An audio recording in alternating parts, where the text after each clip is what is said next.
แซงเมื่อยไปแล้วเซ็งบ่มึงเราบ่หันขึ้นผาเนาะ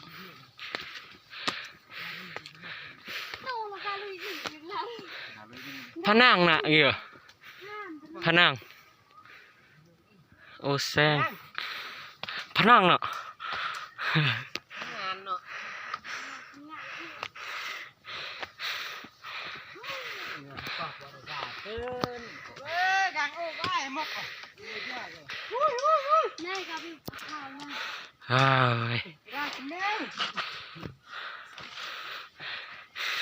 ทีมงานคล้องให้บ้าโอ้ยเนาะเมื่อย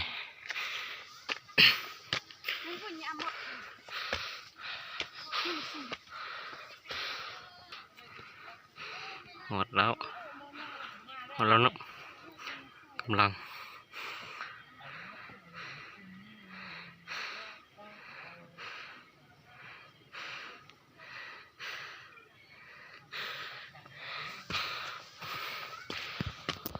เฮ้ยเมื่อย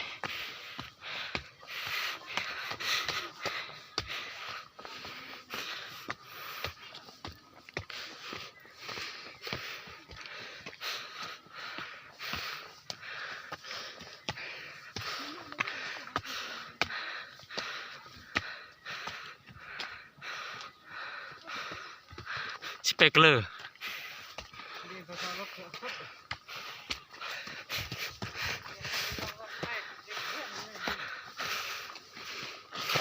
อุ้ยมืนโถคนเยอะซะด้วย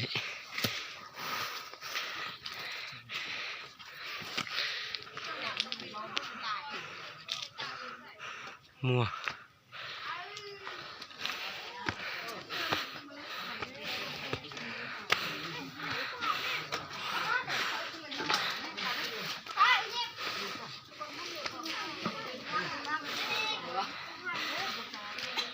กระเจ้าหนึ่งการวิ่งเจนตังนี่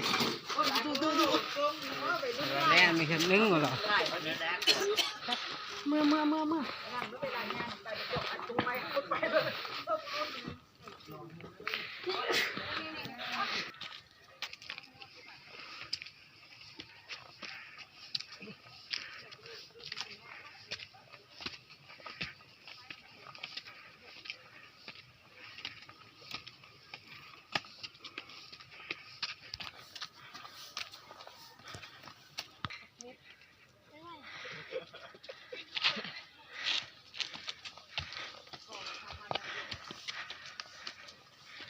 กับคือหัวซ้ำหน้าเขาจะแบบ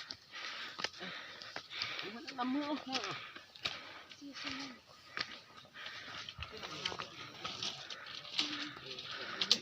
ก่อนสิขอจุด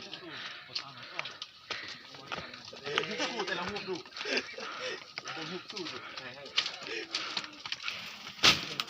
ไปเด้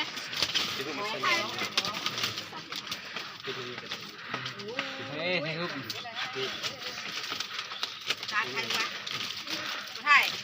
ขึ้นมาข้างในมันหน่อยแล้วตรงนี้เยอะไหม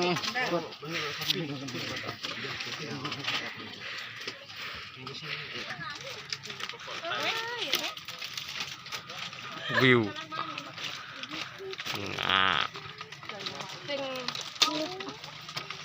อยากเป็นแบล็คแมนอยากเป็นสไตล์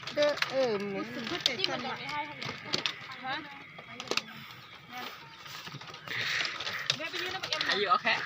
Okay. You can.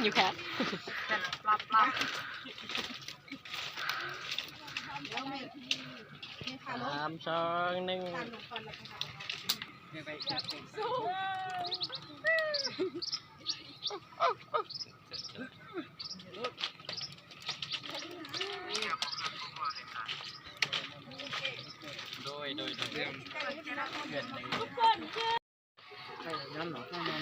กำลังกลับเนาะ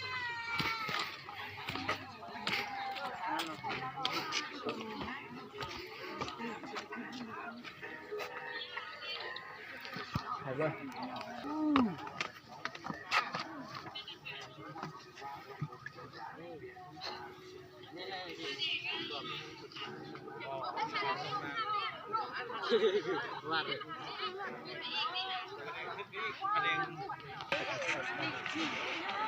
ก็จะลองกินกัน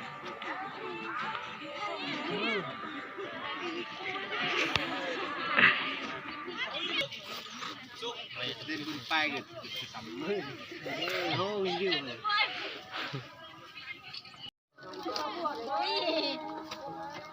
อายุนั้น